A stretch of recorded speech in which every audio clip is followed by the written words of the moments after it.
जादुई पतीला। सालों पहले पीतल नगर में नाम का एक किसान रहता था। वह गांव के एक जमींदार के खेत पर काम करके किसी तरह अपना घर चला रहा था। पहले किसान के भी खेत थे, लेकिन उसके पिता के बीमारी होने के कारण उसे अपने सारे खेत बेचने पड़े। मजदूरी के मिलने वाले पैसे से पिता का इलाज कराना और घर का खर्च चलाना मुश्किल हो रहा था। वह हर दिन सोचता कि कैसे घर की स्थिति को बेहतर किया जाए। आज भी इसी सोच के साथ किसान सुबह सुबह जमींदार के खेत पर काम करने के लिए निकला। खुदाई करते समय उसकी खुदाई किसी धातु से टकराई और तेज आवाज शुरू हुई। किसान के मन में हुआ कि आखिर ऐसा क्या है यहाँ। उसने तुरंत उस हिस्से को खोदा तो वहाँ से एक बड़ा सा पतीला निकला। पतीला देखकर किसान खुद दुखी हो गया।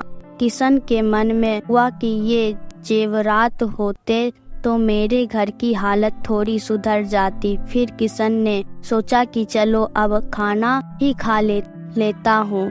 किसान ने खाना खाने के लिए अपने हाथ की कुदाल उस पतीले में फेंक दी और हाथ मुंह धोकर खाना खाने लगा। खाना खत्म करने के बाद किसान अपनी खुदाई उठाने के लिए उस पतीले के पास पहुंचा। वहां पहुंचते ही किसान हैरान हो गया। उस पतीले के अंदर एक नहीं बल्कि बहुत सारे कुदाल थे। उसे कुछ समझ नहीं आया। तभी उसने अपने पास रखी एक टोकरी को भी उस पतीले में फेंक दिया। वो एक टोकरी भी पतीले के अंदर जाते ही बहुत सारी हो गई। ये सब देखकर किसान खुश हो गया और उस जादुई पतीले को अपने साथ घर लेकर चला गया। वो हर दिन उस बर्तन में अपने कुछ औजार डालता और जब वो ज्यादा हो जाता तब उन्हें बाजार जाकर बेच देता। उसने इस तरह से बहुत पैसा कमाया। ऐसा करते करते किसान के घर की हालत सुधरने लगी। एक दिन किसान ने कुछ गहने खरीदे और उन्हें भी पतीले में डाल दिया। वो गहने भी बहुत सारे बन गए। इस तरह धीरे धीरे किसान अमीर होने लगा और उसने जमींदार के यहाँ मजदूरी करना भी छोड़ दिया। किसान को अमीर होते देख जमींदार मोहन को किसान पर शक हुआ।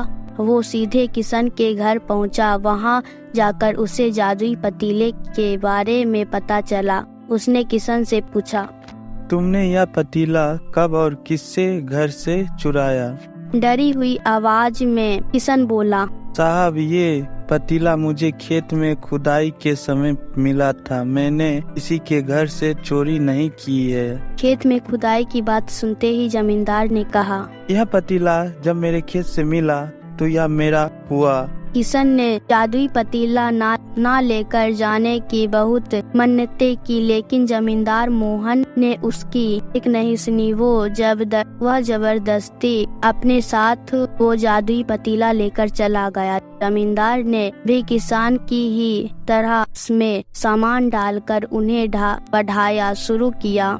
एक दिन जमींदार ने अपने घर में मौजूद सारे गहने एक एक करके उस पतीले में डाल दिया और रातों रात बहुत अमीर हो गया। एकदम से जमींदार के अमीर होने की खबर पीतल नगर में राजा तक पहुंच गई। पता लगने पर राजा को भी जादुई पतीले की जानकारी मिली। फिर क्या था, राजा ने तुरंत अपने लोगों को भेजकर जमींदार के यहाँ से वो पतीला राजमहल मंगवाया। राजमहल में उस जादुई पतीले के पहुँचते ही राजा ने अपने आसपास मौजूद सामान को उसमें डालना शुरू कर दिया।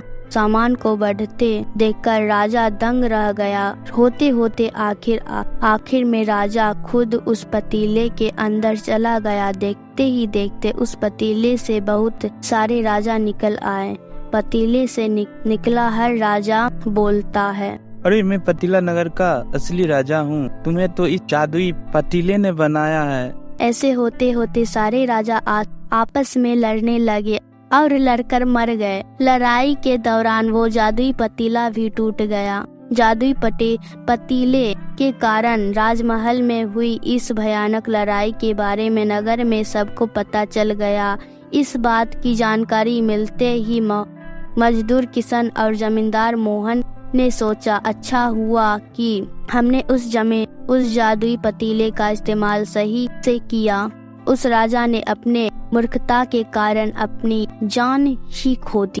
कहानी से सीख मिलती है कि जादुई पतीले की कहानी से 2 सीख मिलती है। पहली कि मूर्खता का अंत बुरा ही होता है। दूसरी यह कि हर सामान का इस्तेमाल संभल कर करना चाहिए, अति हानिकारक हो सकती है। अगर आप मेरे चैनल पर नए हैं तो चैनल को सब्सक्राइब और वीडियो को लाइक करना ना भूलें। तब तक के लिए बाय बाय, मिलते हैं अगले वीडियो में।